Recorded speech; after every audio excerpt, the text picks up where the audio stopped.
So this is my first bike. This is a Suzuki Boulevard S40, and I owned it for 3 years before it was stolen in 2015. So I wasn't living in the best of neighborhoods, and I woke up one morning ready to go to work.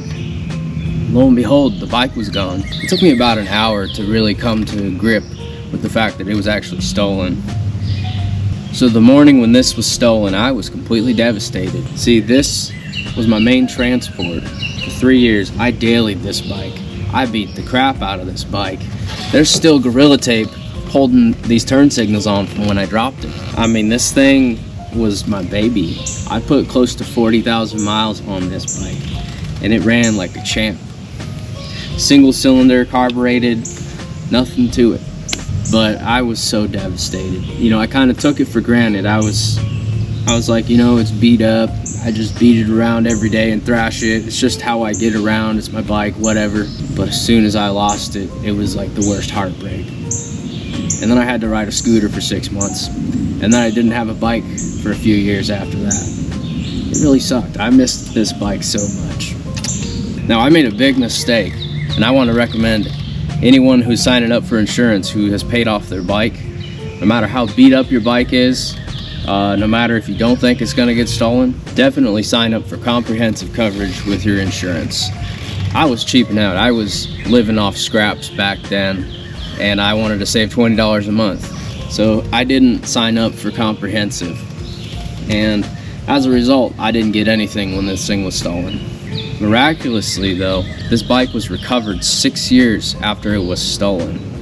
I was living in another state. I actually kept the original title after it was stolen because I thought, hey, it's kind of a souvenir of my first bike. I loved it so much. Lo and behold, one day I get a phone call from Federal Heights Police Department. They asked me, you know, who I am. Your bike has been recovered. That was 6 years after the fact, man. It blew me away. So when the Federal Heights Police Department contacted me when they recovered the bike, they sent it to an impound lot. And I had a set amount of days to pick it up from the impound lot before the fees would accumulate too much.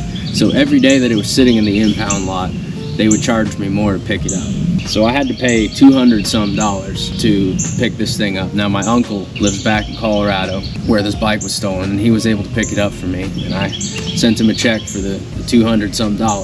Now that I'm in North Carolina, I wasn't able to pick it up for 6 months or so, but out of the kindness of his heart, he took this thing to a shop and got it running. It was in decent shape.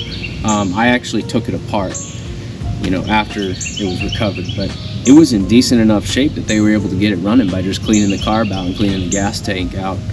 I guess it might have been garaged and then left in a ditch for a little bit of time. He was able to get the thing running. When I showed up to his house, I was just expecting to, you know, have to carry the bike with him and lift it up into the truck, maybe push it up in neutral, fully expecting for the thing not to run.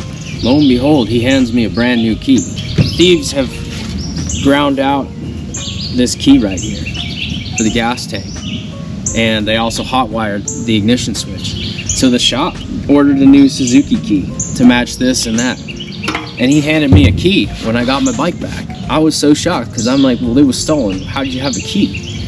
And he's like, man, just fire it up. I'm like, what do you mean? Just fire it up. So I fired it up, and it went. And I rode around his driveway, and it was amazing. My bike that was stolen and recovered 6 years later was still working. It was like a whole miracle. That was great. Now here's the kicker. Here's where it gets interesting. I sunk about $300 off of RevZilla in parts for this thing and started taking it apart to fix it up. I go to my local DMV, a North Carolina DMV, and I go with the original title and say, hey, I have my bike. I'd like to register it, you know, in this state. And they say, yeah, actually that bike is stolen. You can't register it. So I was shocked. I'm like, wait, no, it was stolen and it was recovered. I call the Federal Heights Police Department, have them on the phone, on speakerphone, while I'm talking to the DMV clerk. And, you know, they're telling the DMV clerk, yeah, you know, our records show it was recovered. We had just worked that case and that bike is recovered. And the North Carolina DMV clerk said, well, there's absolutely nothing we can do because we go off of a system called the NCIC, which is run federally by the FBI. You see, when you switch states with a bike, and it's probably like this with a car too, when you switch states with a stolen vehicle, it's no longer under the states where it's stolen. It's like under Colorado, this bike is no longer stolen. But anytime I go to another state with it, it is considered stolen. And I'm in possession of a stolen motorcycle, which is a felony in this state. Even though it's rightfully mine, I have the original title with the VIN number, all paid off with my name on it. And I went back a few times, talking to the Federal Heights Police Department, talking to another clerk, and the same thing, I could not get this thing registered because it's under FBI jurisdiction. The FBI runs the NCIC. I have to contact the FBI to clear my bike of being stolen after, paying the salvage yard $200 some, driving across the country, picking it up, having it stolen, and then getting it back. Because the FBI, I looked it up, the FBI by law is under no obligation to update their stolen vehicles. They have no obligation to do that. I guess they got bigger fish to fry, and that makes sense. But it's kind of devastating. So this was recovered in 2021, and since then it's just been taken apart, sitting in my garage.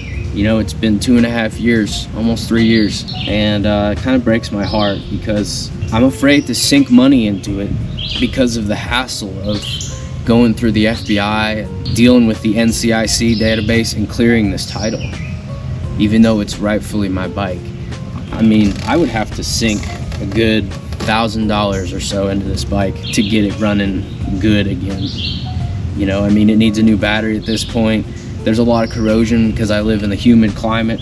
There was just stuff I needed to fix when I got it back in general. The clutch needs a lot of work. It's just $1,000 plus, and plus the hassle of dealing with the FBI. A used model of this bike of the same year, or something that will run, it's only $2,000. So what keeps me hanging on to this thing is just the fact that it was my first bike and it was my baby, and I had it for 3 years and just rode it as a daily and loved it so much. And it was so devastating when it was stolen, and just to have it back, even though it's just junk sitting in my garage at this point, it just feels so good to look at it and be like, I have my bike back. Even though I can't ride it right now, I have my bike. This is my baby. This hunk of junk is a big part of my soul. And I had a lot of amazing adventures with this bike.